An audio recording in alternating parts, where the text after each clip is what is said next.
Hola, es un placer tenerte aquí. Antes de comenzar, suscríbete al canal y dale like al vídeo.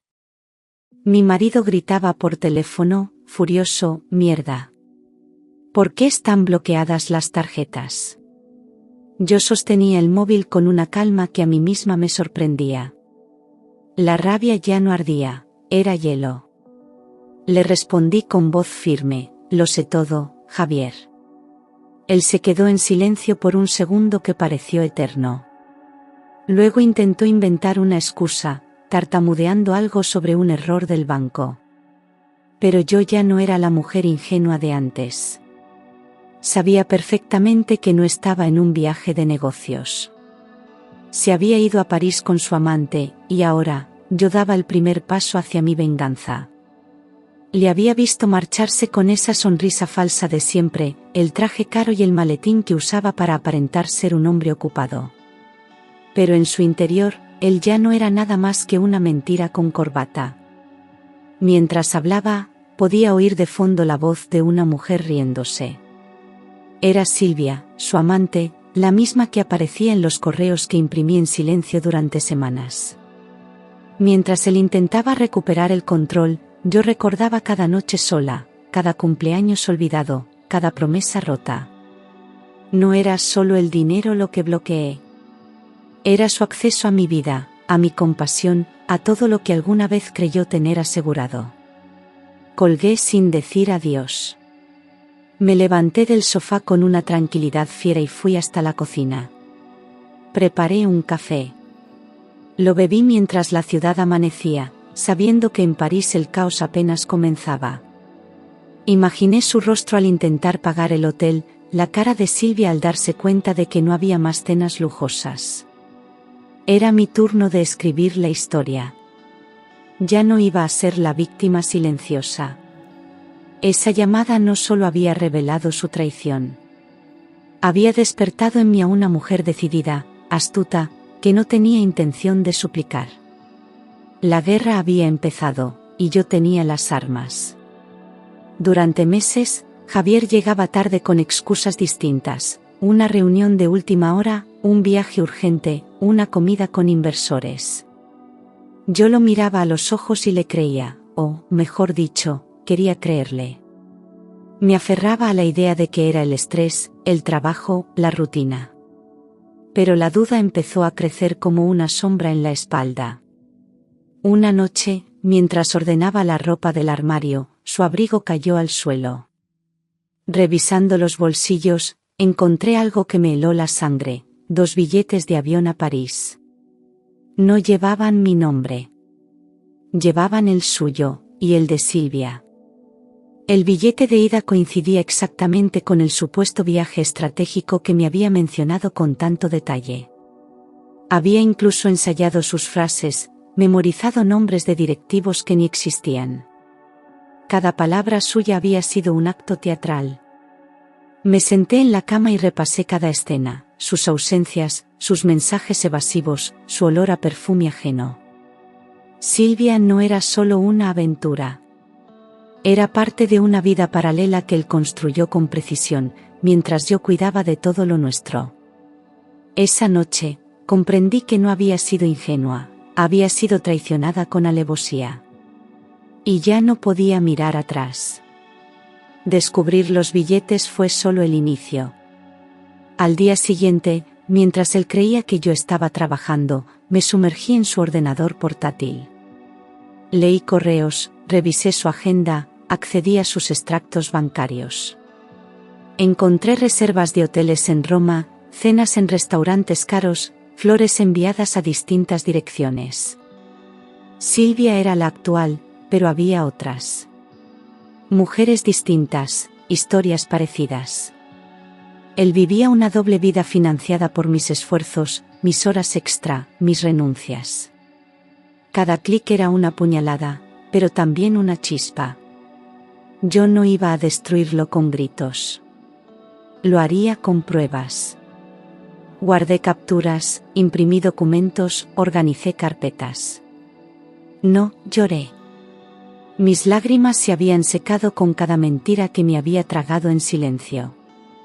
Sentí que algo dentro de mí se endurecía.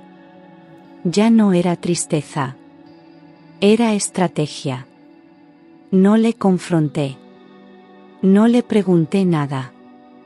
Lo besé al llegar, le preparé la cena, fingí normalidad. Porque entendí que la mejor forma de herir a un hombre que vive de apariencias es mostrarle que ya no controla el guión.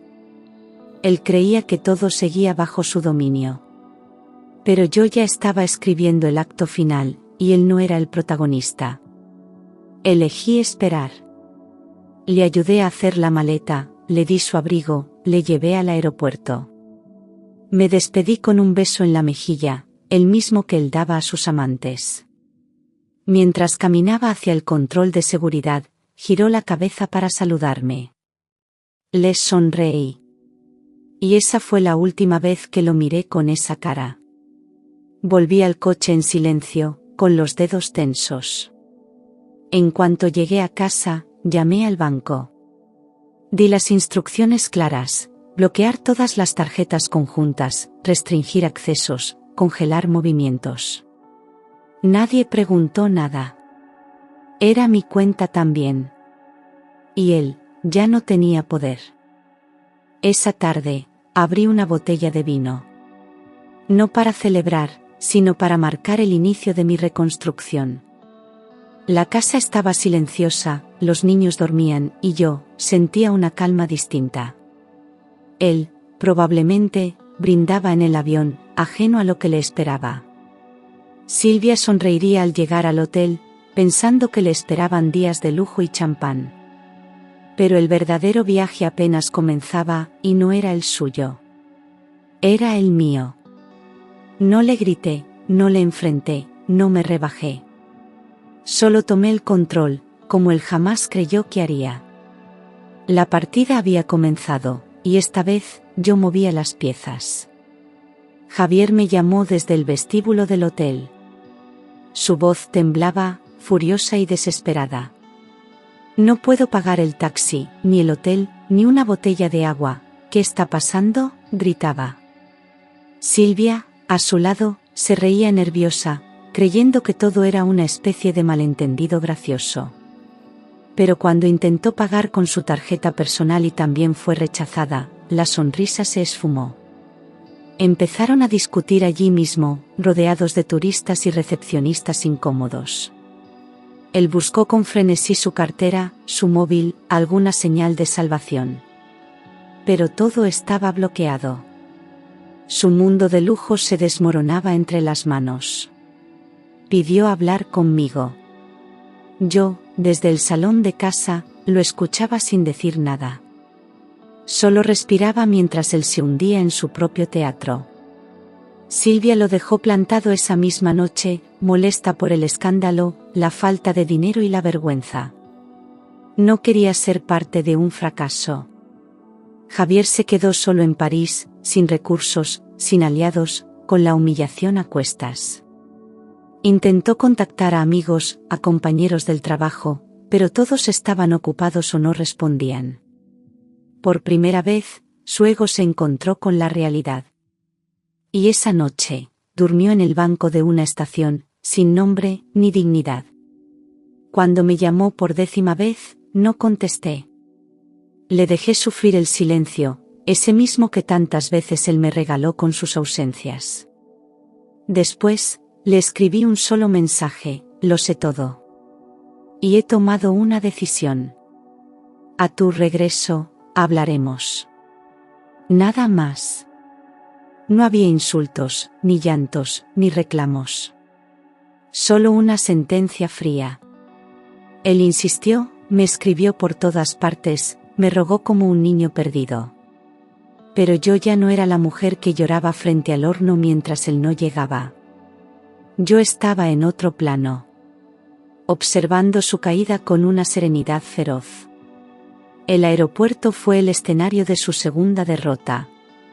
Silvia lo abandonó entre gritos, delante de todos. Él intentó explicarse, pero ya no tenía argumentos, ni encanto, ni tarjetas. Regresó a Madrid con la misma ropa que llevaba al salir, sucia, arrugada, con olor a fracaso. En casa, reinaba un silencio diferente. No de miedo, sino de espera. Yo sabía que vendría a buscarme. Y cuando lo hiciera, yo estaría lista, no para perdonarle, sino para abrirle los ojos con el filo de cada verdad. Esta vez, las reglas del juego ya no eran suyas. Eran mías. 3 días después, a las 7 de la mañana, escuché golpes en la puerta. No me sorprendí. Me levanté con calma, fui hasta la ventana y lo vi. Javier, despeinado, con la barba crecida, la mirada hundida. Quiso hablar, pero no dije nada. Solo lancé por la ventana un sobre blanco. Dentro, una citación judicial y una copia de todas las pruebas que había recopilado, correos, fotos, facturas. Él las reconoció una por una. Su rostro se desfiguró entre la rabia y la vergüenza. No esperaba esa jugada. Esperaba una discusión, un llanto, una súplica. Pero yo ya no jugaba su juego. No abrió el sobre allí mismo. Se quedó mirándolo, como si pesara 1000 kilos. Yo cerré la ventana sin despedirme. Lo vi marcharse con pasos torpes, cabizbajo, derrotado. Él había construido su imperio de mentiras con tanto detalle, y ahora veía cómo se derrumbaba sin que yo levantara la voz. Esa misma mañana, llamé a mi abogado. El proceso de divorcio ya estaba en marcha, y no pensaba detenerlo. No por venganza, sino por respeto propio.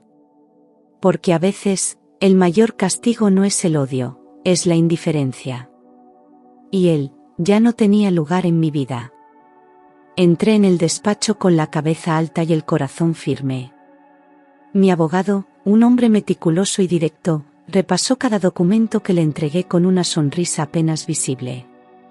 Tiene pruebas sólidas, podemos solicitar una indemnización considerable por daños emocionales y patrimoniales, dijo sin titubeos. Le hablé de los años de mentiras, de las noches en vela, del desgaste. Él tomó nota de todo, calculando cada detalle con precisión quirúrgica. Días después, Javier recibió la notificación oficial. Quiso pedirme que habláramos en privado, como si aún pudiera manipularme. Pero ya no tenía poder sobre mí. Ni siquiera su voz me conmovía. Intentó justificar lo injustificable. Fue un error, un momento de debilidad, una aventura sin importancia, repetía como si eso borrara los años de engaño. Yo lo observaba sin rabia, como se mira a alguien que ya no significa nada. Le respondí que no necesitaba explicaciones, solo quería justicia. Él bajó la mirada, comprendiendo que no había marcha atrás. El divorcio no era una amenaza, era una realidad inevitable. Al salir de la reunión, respiré hondo. Ya no era su esposa, ni su sombra, ni su salvavidas. Era una mujer que había recuperado su voz. Y esta vez, no la iba a silenciar. Cuando mis hijos se enteraron, el dolor fue profundo y seco. No hubo gritos, solo lágrimas silenciosas. Siempre habían visto a su padre como un pilar, como el ejemplo de lo que debía ser un hombre. Descubrir que todo era mentira les rompió por dentro. Intentaron entender, buscar una razón que justificara lo injustificable, pero no la encontraron. Javier quiso acercarse a ellos, pero ya no había respeto en sus ojos. Le escuchaban sin emoción, como si sus palabras no tuvieran peso. La herida estaba abierta, y él no tenía el valor para cerrarla. Los abracé con fuerza y les prometí que todo cambiaría. Les dije que no era culpa suya, que no habían hecho nada mal. Que a veces, los adultos se rompen por dentro y arrastran a los demás en su caída. Pero que yo no iba a permitir que eso los destruyera. Empezamos a hablar más, a cenar juntos, a reconstruir el hogar desde los escombros. Cada gesto, cada sonrisa recuperada, era una victoria silenciosa. Ya no vivíamos esperando que él regresara. Vivíamos para nosotros, por nosotros. Y aunque el dolor seguía allí, al menos ahora tenía nombre, y nosotros, teníamos fuerza. Pensé que ya lo había visto todo, pero me equivocaba. Un día, revisando los extractos de la empresa familiar, noté movimientos sospechosos. Cenas carísimas en Nueva York, vuelos a Lisboa, regalos de lujo. Nada de eso correspondía a gastos laborales. Tiré del hilo con ayuda de mi contable y descubrí la verdad. Javier había estado usando la empresa como su cuenta personal. Más de 60.000 euros en un solo año, disfrazados de gastos de representación. Todo pagado con el sudor de nuestras manos, con mi esfuerzo, con el legado de nuestra familia. La traición ya no era solo sentimental. Era criminal. Me sentí traicionada a otro nivel. Ya no era solo una mujer engañada. Era una socia estafada, una madre ultrajada, una empresaria engañada. Guardé cada factura, cada transferencia, cada recibo. Lo que antes era dolor, ahora era evidencia. No solo quería divorciarme. Quería que pagara por cada euro robado, por cada mentira, por cada noche que pasé dudando de mí misma. Había cruzado una línea que no tenía retorno. Y esta vez, no era solo entre él y yo. La justicia tendría que intervenir. Porque cuando un hombre lo apuesta todo al engaño, tarde o temprano, se enfrenta a la verdad. Mientras él malgastaba dinero en hoteles y perfumes, yo construía mi camino en silencio. Había hecho cursos de administración y marketing online, de madrugada, mientras los niños dormían y él trabajaba hasta tarde. Junto a mi hermana, empezamos una pequeña startup de cosmética natural. Nadie lo sabía. Invertí cada euro que pude ahorrar, sin contarle nada. Vendíamos por redes sociales, luego abrimos un canal de ventas directo, y poco a poco, la empresa empezó a despegar. Las clientas repetían, recomendaban, nos enviaban mensajes de agradecimiento. Sin que él supiera, yo ya generaba más ingresos de los que él jamás trajo a casa. Nunca mencioné ni una palabra. Fingía interés cuando él hablaba de economía y negocios, sabiendo que mi empresa ya tenía más proyección que la suya. Guardaba mis contratos, mis facturas, mis estrategias, como un secreto sagrado. No era venganza, era independencia. Cuando llegó el momento, le mostré mi proyecto. No lo entendió al principio. Pensaba que era un pasatiempo, algo menor.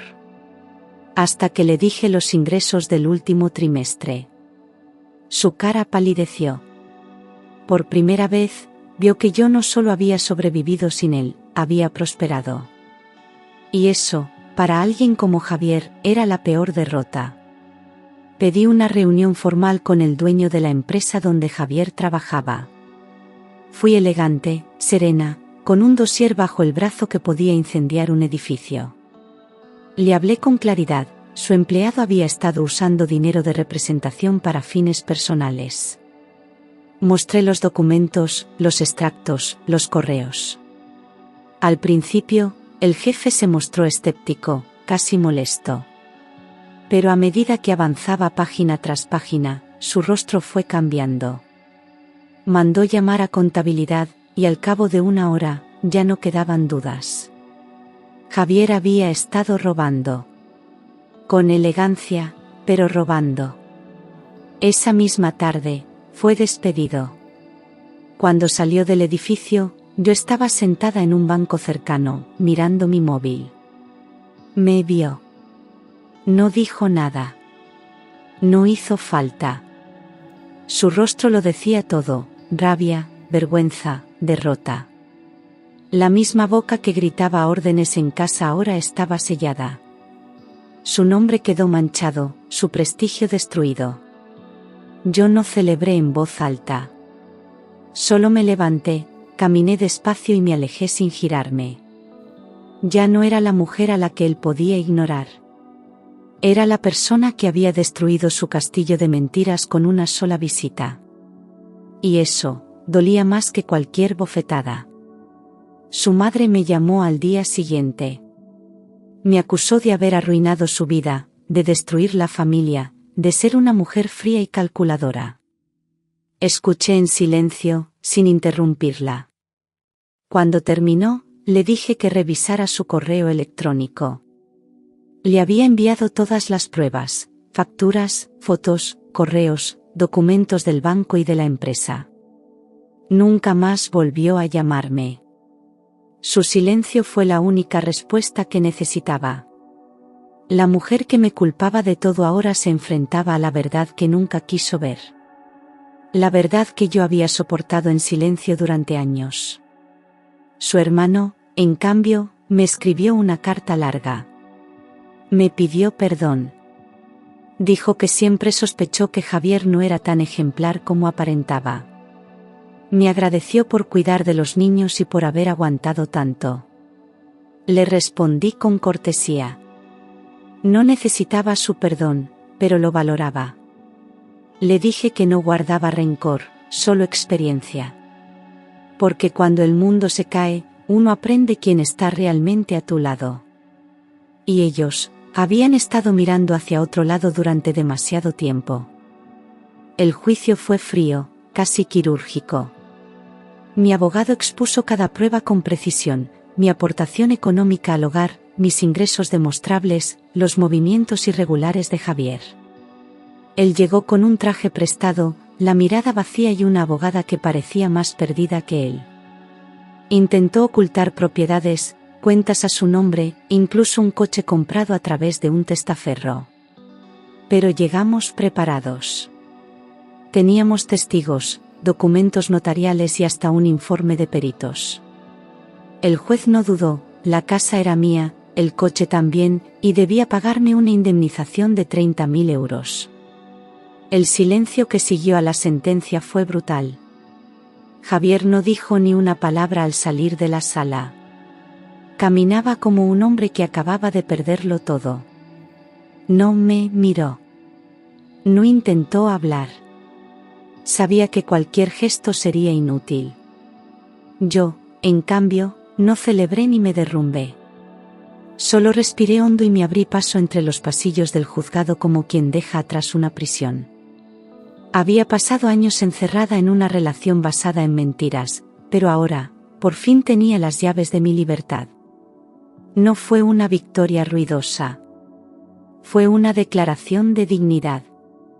Y eso, para mí, valía más que todo el dinero del mundo. A las 2 semanas del juicio, encontré las ventanas de mi coche destrozadas. No había señales de robo. Solo rabia. Al día siguiente, recibí una denuncia anónima por evasión fiscal. Intentaban hacerme daño desde la sombra.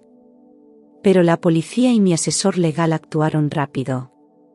Revisaron cámaras, registros, llamadas. Todo apuntaba a Javier. Era torpe, impulsivo, incapaz de aceptar su caída. Me cité con él en presencia de mi abogado y le di una advertencia clara: si vuelves a cruzar esa línea, te denuncio por acoso y por intento de difamación. No respondió. Bajó la cabeza. Y desapareció. Durante semanas no supe nada de él. Nadie lo había visto. Ni su madre, ni su hermano, ni sus antiguos compañeros de trabajo. No me preocupé. Ya no era mi responsabilidad. Sabía que estaba herido, pero también sabía que era peligroso cuando se sentía débil. Me aseguré de cambiar cerraduras, activar alarmas, reforzar mis rutinas. Mis hijos también estaban alerta. Vivíamos en una calma tensa, pero cada día que pasaba sin noticias suyas era un paso más hacia la paz. Había intentado arrastrarme de nuevo al barro, pero esta vez, yo llevaba botas. Y no pensaba ensuciarme por nadie. Una noche cualquiera, mientras preparaba la cena, mi móvil vibró. Era un mensaje de Javier. Corto, directo, casi desesperado: no tengo dónde dormir. Por favor, solo una noche. Lo leí 3 veces, sin sentir nada. Ni compasión, ni rabia, ni culpa. Dudé unos segundos. Luego respondí con una sola palabra: no. No porque odiara. No porque quisiera vengarme. Sino porque por fin entendía lo que era cuidarme a mí misma antes que a los demás.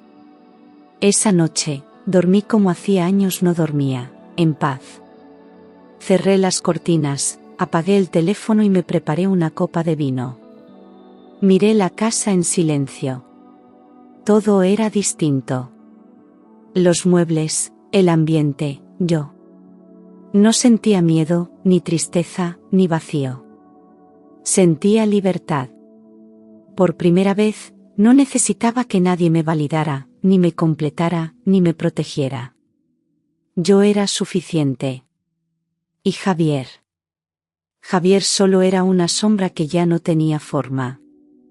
En ese instante, entendí que el cierre no siempre viene con disculpas.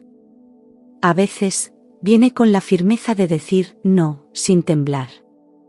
Reservé el vuelo a París una mañana de otoño. No lo planeé demasiado, solo lo sentí. Necesitaba volver al escenario de su traición, pero esta vez sin miedo, sin rabia, sin él. Caminé por las mismas calles que debieron haber sido testigos de su engaño. Me senté en una terraza frente al Sena, pedí un café y abrí una libreta. Escribí todo lo que nunca dije, lo que lloré en silencio, lo que grité por dentro mientras sonreía por fuera. La ciudad ya no era una herida. Era una página nueva. Y por primera vez, me pertenecía a mí. Lloré, sí. Pero no por él. Lloré por mí, por lo que fui, por lo que aguanté, por lo que callé. Luego respiré hondo. El aire tenía otro sabor. Me levanté, caminé sin rumbo, entré en librerías, en tiendas pequeñas, me compré un vestido que jamás me habría permitido antes. París no era ya su escondite romántico, era mi santuario. El lugar donde enterré el pasado y abracé mi presente. Volví al hotel esa noche y dormí profundamente. Al despertar, me sentí más ligera. Ya no dolía. Solo quedaba la cicatriz, y la mujer que aprendió a caminar sola. Al regresar a Madrid, lo primero que hice fue reunirme con mi hermana. Nuestra empresa de cosmética natural iba en ascenso. Decidimos dar el gran paso, abrir nuestra primera tienda física. El local era pequeño, luminoso, con paredes blancas y estanterías de madera. Diseñamos cada rincón con amor y estrategia. Las clientas llegaban con curiosidad y se iban con bolsas llenas y sonrisas verdaderas. Empezaron a pedir entrevistas, colaboraciones, eventos. Nuestra marca se expandía como fuego lento, pero imparable. Había creado algo con mis manos, sin trampas, sin atajos, sin depender de nadie. Un mes después, una revista de negocios publicó un artículo sobre mujeres emprendedoras. Y allí estaba yo, en la portada, con mi nombre y mi historia. Era la misma revista que Javier leía cada mañana mientras desayunaba, creyéndose dueño del mundo. Ahora el mundo hablaba de mí. No por escándalos ni por compasión, sino por mérito propio. Mis hijos enmarcaron la portada y la colgaron en casa. Yo la miraba cada noche antes de dormir, no con vanidad, sino con gratitud. Porque después de tanto dolor, al fin, me veía reflejada en algo que sí merecía. Lo vi una tarde cualquiera, en una esquina de Chamberí.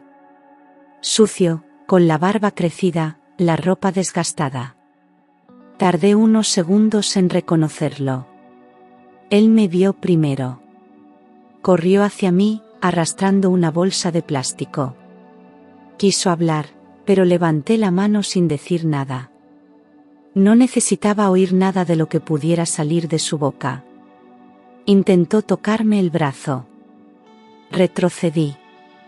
Y con una voz firme, le dije: no me sigas. Lo miré por última vez, no con odio, sino con compasión. Era un hombre roto. No por mí, sino por sí mismo. Dio un paso atrás, se quedó allí parado como una estatua marchita. Crucé la calle sin volver la vista atrás. No fue fácil. Pero fue necesario. Porque hay personas que no merecen una segunda mirada. Ese día confirmé lo que ya sabía, el capítulo estaba cerrado. Y lo mejor que podía hacer, era seguir escribiendo mi historia sin él. Después de tanto caos, reformé la casa. No era solo pintura o muebles nuevos. Era empezar de cero. Cambié los colores fríos por tonos cálidos, eliminé cada objeto que tuviera su sombra. Compré un sofá cómodo, colgué cuadros que me inspiraban y por primera vez, sentí que ese espacio era mío. Mis hijos también lo notaron. Reíamos más, cocinábamos juntos, jugábamos a juegos de mesa en las noches sin televisión.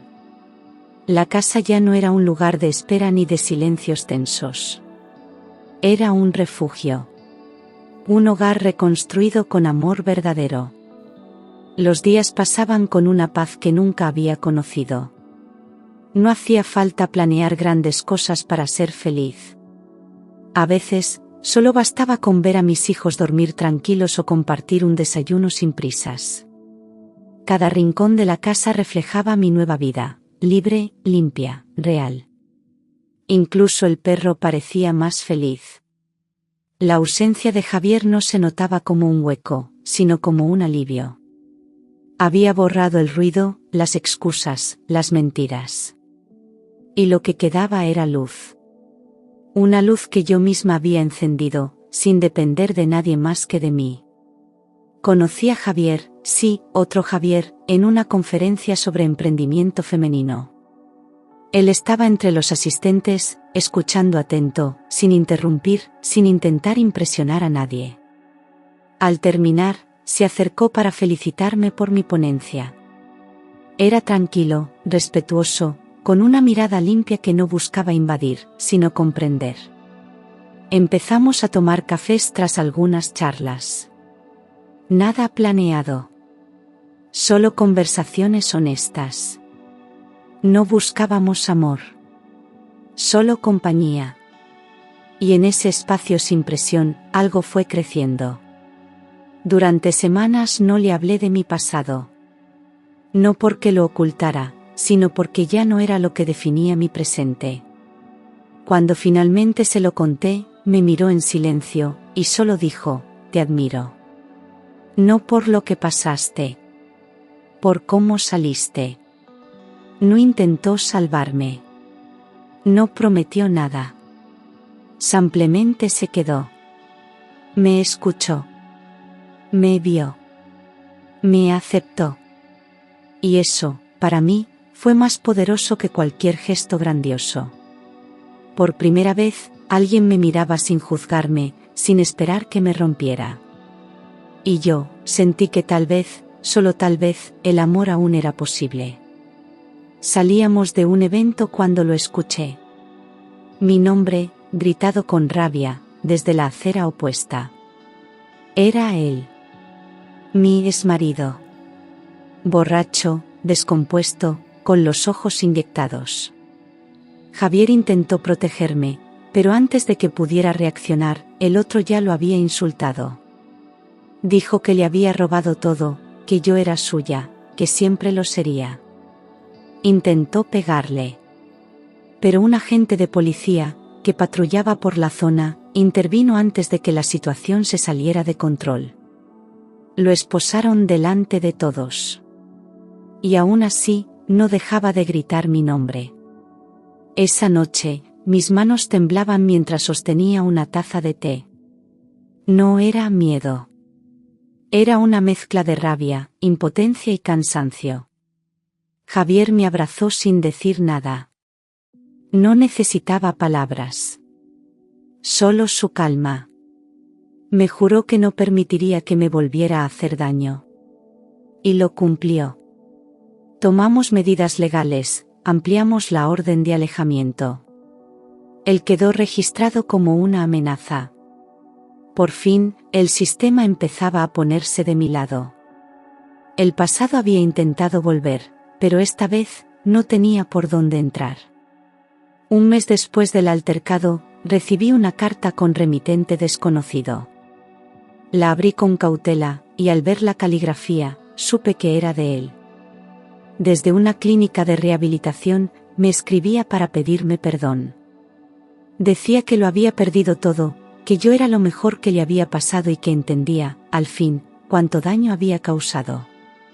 Leí la carta entera sin derramar una lágrima.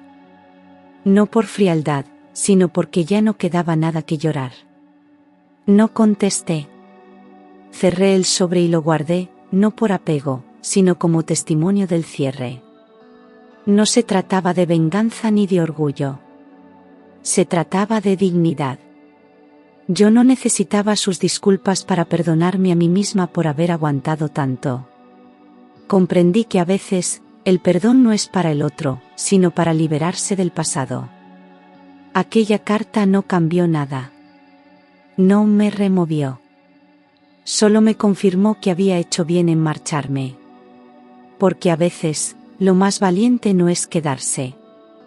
Es decir, basta y seguir andando. Él estaba en su proceso. Yo ya había terminado el mío. Un año después, estaba de pie sobre el pequeño escenario de nuestro local, con una copa de cava en la mano. Celebrábamos el primer millón en ventas de nuestra empresa. Mi hermana lloraba. Mis hijos me aplaudían con una sonrisa que valía más que todo.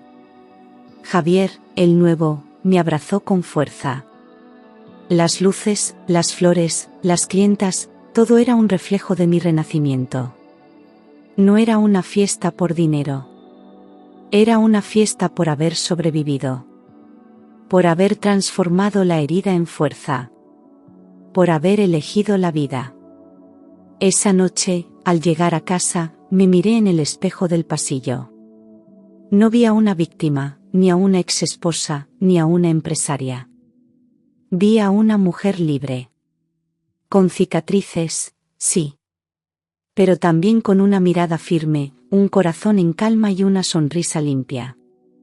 Me senté en la cama, abracé a mis hijos, y les dije, gracias por no soltarme. Porque ellos también habían vivido ese infierno en silencio. Y ahora, también celebraban. Habíamos vencido sin violencia. Habíamos reconstruido sin destruir. Y lo más importante, habíamos aprendido a ser felices, por fin. Entré al banco con papeles en la mano y seguridad en los pasos. Iba a abrir una nueva cuenta empresarial. El director, un hombre mayor, me miró con sorpresa y me dijo, «Usted venía aquí con su marido, ¿verdad? Ha recorrido un largo camino». Sonreí sin decir nada. Le entregué los documentos y firmé los formularios con una tranquilidad poderosa. Esta vez no necesitaba aprobación, ni respaldo, ni autorización ajena. Era yo la que dirigía todo. La que tomaba decisiones. La que ya no pedía permiso para avanzar. Al salir del banco, me detuve un momento frente a la puerta de cristal. Vi mi reflejo. Era distinto. Más recto, más firme. Ya no caminaba como quien teme tropezar. Caminaba como quien sabe que, aunque caiga, puede levantarse sola. Volví al coche y conduje con la ventana abierta, dejando que el aire acariciara mi rostro. Ya no tenía miedo del futuro. Porque el presente era mío. Y el pasado, ya no podía tocarme. Esa noche, mientras la casa dormía, abrí una caja de madera que guardaba en lo alto del armario. Dentro estaban los billetes rotos de aquel viaje a París, el anillo de bodas que ya no pesaba, y la primera muestra de crema de nuestra marca. Saqué una hoja en blanco y escribí una carta. No, a él. A mí. A la mujer que había sido. Le dije que no fue débil por amar, ni tonta por confiar. Le agradecí por no rendirse. Por seguir respirando cuando todo dolía. Por haber resistido en silencio y después, en voz alta. Guardé la carta doblada entre los objetos, como si cerrara un círculo. No lloré. Sonreí. Porque por fin entendía que no necesitaba olvidar para sanar. Aquel museo en miniatura no era un altar al dolor. Era un testimonio de transformación. Cada objeto tenía su historia, pero ya no me definía. Yo era más que los recuerdos. Era la autora de lo que venía. Apagué la luz, cerré la caja y la dejé allí. No como un peso, sino como un símbolo. Porque para avanzar, a veces hay que recordar desde otro lugar. Una tarde, mientras preparábamos galletas, mi hija me miró con esos ojos serenos que solo los niños tienen y me preguntó, ¿cómo supiste qué hacer?